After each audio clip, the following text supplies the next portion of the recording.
जब Ananya shopping mall में थी, तो उसने देखा कि विक्रम उसके पीछे-पीछे चल रहा है। वो बहुत डर गई और लिफ्ट में घुस गई। लेकिन विक्रम भी लिफ्ट में आ गया। लिफ्ट छोटी-सी थी, तो हर झटके और हरकत के साथ उनके शरीर एक-दूसरे से टकरा रहे थे। विक्रम अपनी शरारती मुस्कान के साथ उसके करीब झुका। उसकी आंखें अनन्या पर टिकी हुई थी। वो अपनी गर्दन पर उसकी सांस महसूस कर सकती थी, जिससे उसके शरीर में सिहरन पैदा हो रही थी। विक्रम ने उनके बीच की दूरी को कम किया और अनन्या के होंठों पर एक किस कर दी। वो हैरान रह गई। उसने अपनी बाहें उसकी गर्दन के चारों ओर लपेट ली और उसने भी उसी जोश के साथ विक्रम की किस का जवाब दिया। अनन्या का शरीर जल रहा था। उसके पैरों के बीच एक तेज दर्द हो रहा था। वह उसे वहीं लिफ्ट में कर लेना चाहती थी, लेकिन वो जानती थी कि वे ऐसा नहीं कर सकते। अचानक वो विक्रम से अलग हुई। उसकी आंखें वासना से चमक रही थी। मेरे पीछे आओ, उसने फुसफुसाते हुए कहा। वासना से भरी हुई थी।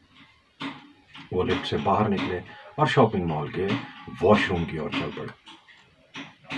आगे की कहानी विस्तार से जानने के लिए बने रहिए मेरे साथ। नमस्कार दोस्तों, स्वागत है आपका स्टोरीज बाय सागू चैनल में, जहां कहानियां सिर्फ सुनी ही नहीं बल्कि महसूस भी की जाती है। यहाँ आपको मिलेंगी रोमांचक कहानियां, लेने वाले किस्से, रहस्यमय घटनाएं और जिंदगी से जुड़े वो पल जो आपको सोचने पर मजबूर कर देंगे। हर कहानी के पीछे छुपा है एक अलग एहसास, एक नया अनुभव और आपके दिलों को छू जाने वाली बातें। अगर आपको हमारी कहानियां पसंद आए तो लाइक जरूर करें, कमेंट में अपनी राय दें और हमारे साथ जुड़ने के लिए सब्सक्राइब करना ना भूलें। और हाँ, अगर आपको लगता है कि ये कहानी किसी और को भी सुननी चाहिए तो इसे अपने दोस्तों और परिवार के साथ शेयर जरूर करें। तो चलिए आज की कहानी शुरू करते हैं स्टोरीज बाय सागू के साथ। अनन्या एक प्राइवेट स्कूल में फ्रेंच भाषा पढ़ाने वाली शिक्षिका थी। वो अपने काम में बहुत माहिर थी और उसके छात्रों से बहुत प्रेम।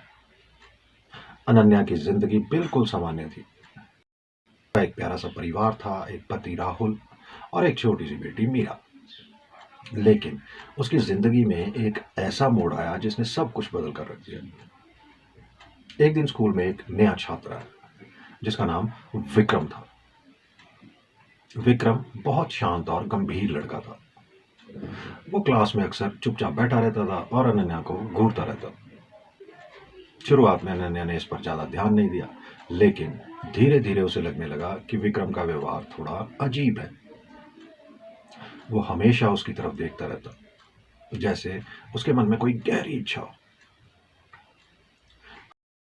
हाथ में टेस्ट चल रहा था। अनन्या सभी छात्रों के पेपर चेक कर रही थी। तभी उसकी नजर विक्रम पर पड़ी। विक्रम उसे घूर रहा था। अनन्या ने उसकी तरफ देखा, लेकिन विक्रम ने आंखें नहीं हटाई। अनन्या ने इसे इग्नोर कर दिया और अपने काम में लगी। कुछ दिनों बाद अनन्या अपनी बेटी को स्कूल से लेने गई। जब वो अपनी कार में बैठी तो उसने देखा कि विक्रम अपने कुत्ते के साथ सड़क पर खड़ा था। उसकी नजरें एक बार फिर अनन्या पर ही टिकी हुई थी। अनन्या को थोड़ा अजीब लगा, लेकिन उसने फिर से इसे नजरअंदाज कर दिया। अगले दिन क्लास में एक छात्र प्रेजेंटेशन दे रहा था। बैठी दो लड़कियां हंसने लगी। अनन्या ने उन्हें डांटा और उनमें से एक लड़की से उसका मोबाइल ले लिया। लड़की ने गुस्से में अनन्या को कुछ बुरा भला कहा और अनन्या ने उसे क्लास से बाहर निकाल दिया। इस घटना के बाद अनन्या ने देखा कि विक्रम उसे घूर रहा था।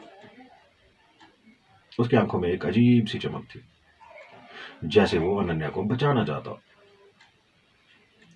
लंच ब्रेक में अनन्या कैंटीन में कॉफी पी रही थी। तभी उसने देखा कि विक्रम उस लड़की के साथ बदतमीजी कर रहा है जिसे अनन्या ने क्लास से निकाला था। अनन्या को लगा कि विक्रम उसकी तरफ से उस लड़की को सबक सिखा रहा है। ये देखकर अनन्या के मन में विक्रम के प्रति एक अजीब सा ख्याल आया।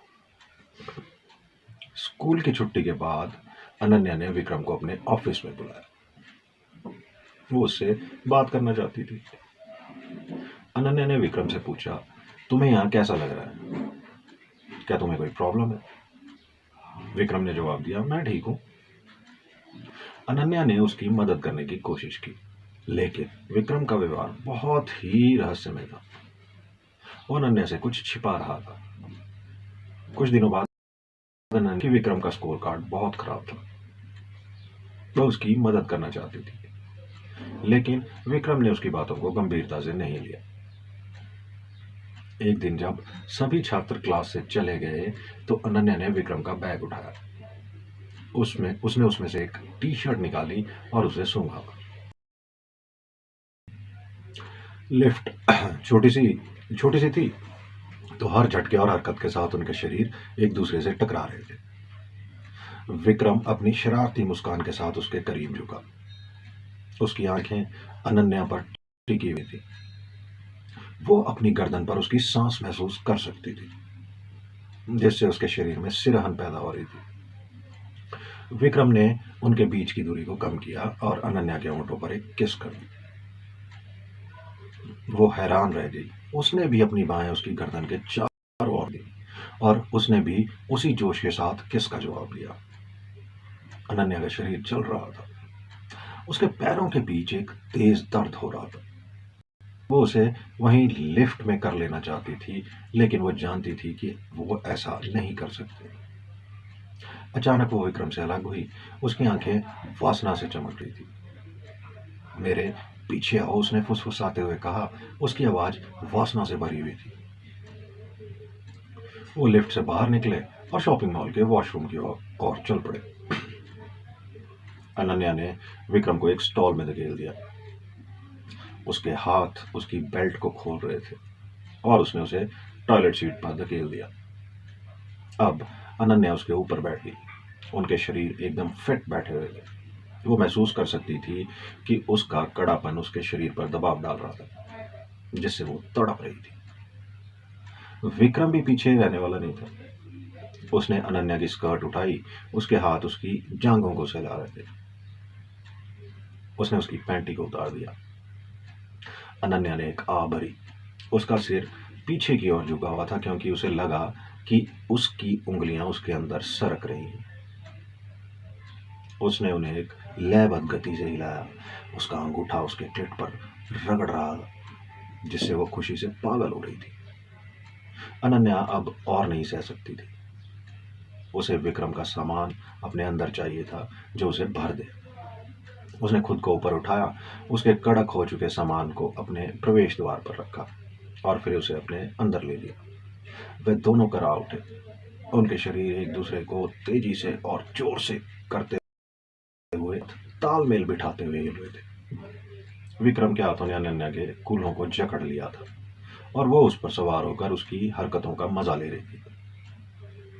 वो महसूस कर सकता था कि अनन्या की जकड़न उसके सामान कस रही थी और वो उसे चरम सीमा की ओर करीब ले जा रही थी। वो उसे उत्तेजित करना चाहता था, उसे वो आनंद देना चाहता था जिसकी वो हकदार थी, लेकिन उसे अपने पति से कभी नहीं मिला। अनन्या के अपने अंदर दबाव बढ़ता हुआ महसूस हो रहा। उसका शरीर कांप रहा था। वो विक्रम पर और भी जोर से, तेजी से सवार हुई। उसकी कामुक आवाज छोटे से स्टॉल में गूंज रही थी और फिर आखिरी झटके के साथ वो अपने चरम पर पहुंच गई। उसका शरीर खुशी से कांप रहा था, क्योंकि वो अपने चरम से बाहर निकल रही थी। विक्रम भी पीछे नहीं था। वो अपने चरम को बढ़ता हुआ महसूस कर सकता था। उसका शरीर तनाव था, क्योंकि वो खुद को अनन्या के अंदर खाली कर रहा था। वो एक पल के लिए ऐसे ही रहे। उनके शरीर अभी भी जुड़े हुए थे। उनकी सांसें उखड़ी हुई थी और फिर एक संतुष्ट उसने स्कूल से अपना ट्रांसफर करवा लिया और एक नए शहर में शिफ्ट हो गई। लेकिन विक्रम ने उसका पीछा नहीं छोड़ा। वो अनन्या के नए स्कूल में भी आ गया। वो अनन्या को ब्लैकमेल करने लगा। अनन्या ने पुलिस को सूचना दी, लेकिन विक्रम ने खुद को बचा लिया और दोबारा उस शहर में दिखाई नहीं दिया। लेकिन अनन्या हमेशा उस डर के साथ जीती रही कि कहीं विक्रम वापस ना आ जाए। दोस्तों, कहानी का संदेश ये है कि कभी-कभी ज़िंदगी में आने वाले लोग हमारे लिए खतरनाक साबित हो सकते हैं। अनन्या ने अपनी गलती सुधारी, लेकिन उसकी ज़िंदगी पर एक गहरा साया पड़ गया। अब वो हमेशा सतर्क रहती, क्योंकि उसे पता था कि विक्रम जैसे लोग कभी भी वापस आ सकते हैं। तो दोस्तों, ये थी हमारी आज की कहानी। उम्मीद है आपको ये कहानी पसंद आई होगी और इससे जुड़ाव महसूस हुआ होगा।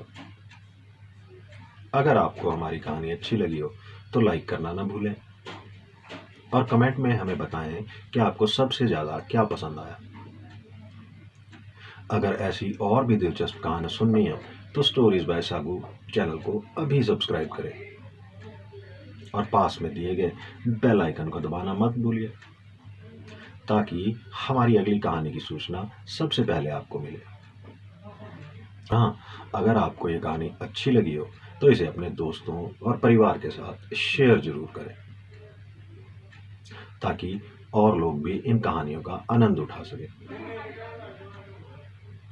अगली कहानी में फिर मिलते हैं, एक नए अनुभव, एक नई कहानी के साथ। तब तक के लिए ख्याल रखें, सुनते रहें और जुड़े रहें स्टोरीज बाय सागू के साथ। नमस्कार। जिंदगी जिंदाबाद।